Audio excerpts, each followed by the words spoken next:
Proses perjalanan tasawuf Syekh Abdul Qadir Al-Jailani. Assalamualaikum warahmatullahi wabarakatuh. Hai, perkenalkan nama saya Cicin Rotilalu, kelas 11 IPS 2. Tasawuf yang dikembangkan oleh Syekh Abdul Qadir termasuk tasawuf akhlaki, yaitu tasawuf yang berorientasi kepada perbaikan akhlak, mencari hakikat kebenaran dan mewujudkan manusia yang dapat mencapai makam makrifat kepada Allah. Beliau adalah seorang sufi besar yang berhasil memadukan syariat dan hakikat secara sinergis, serta berpedoman kepada Al-Quran dan Al-Hadis secara konsisten.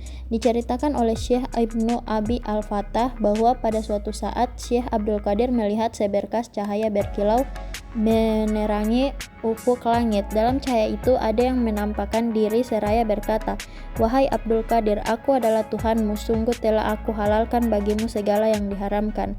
Lalu Syekh Abdul Qadir berlindung kepada Allah dari syaitan yang terkutuk dan menyeru kepada suara tadi dengan ucapan, "Enyahlah dariku, wahai makhluk terkutuk."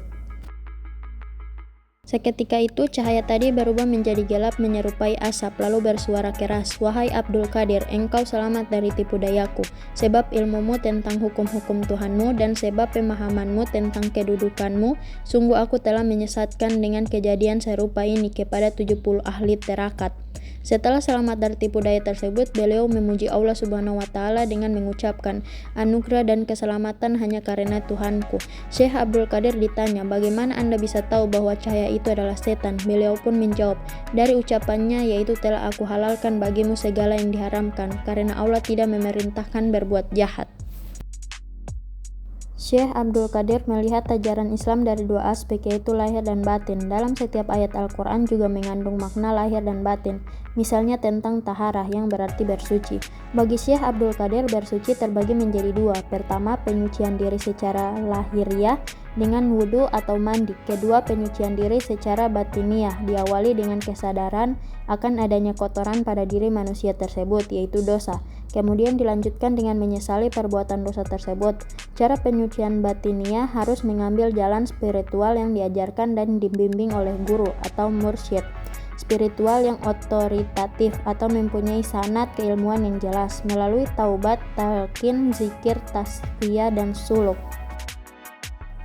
Kesucian batin dapat hilang oleh karakter buruk manusia, tingkah laku yang rendah, tindakan-tindakan tidak sah atau haram, dan sikap-sikap seperti kebanggaan diri, keangkuhan, berdusta, bergunjing, fitnah, iri hati, amarah, mengkonsumsi makanan haram.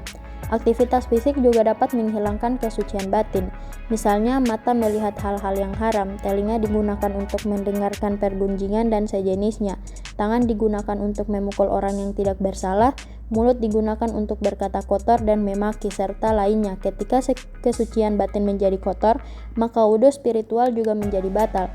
Pembaharuan wudhunya dengan penyesalan atau taubat yang sungguh-sungguh, istighfar, memohon ampun kepada Allah atau kepada orang yang dizalimi, dan berdoa agar Allah melindunginya dari perbuatan yang serupa di lain waktu.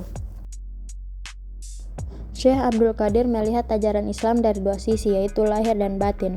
Lahir artinya aspek formal ajaran fikih, sementara yang dimaksud ajaran batin, substansi, adalah tasawuf. Beliau mengamalkan ajaran Islam dari dua aspek tersebut. Mengamalkan ajaran agama tidak hanya dari sisi fikih saja, sebab fikih baru mengandung aspek pengamalan formal ajaran Islam yang seringkali tidak menyentuh atas dasar ajaran Islam yang sangat mendalam, sehingga dibutuhkan pengamalan agama secara mendalam atau substantif, yaitu dengan pengamalan tasawuf. Beliau juga tidak hanya mementingkan ibadah fardu saja, tetapi amalan sunnah juga menjadi perhatian penting dalam pengamalan ibadahnya.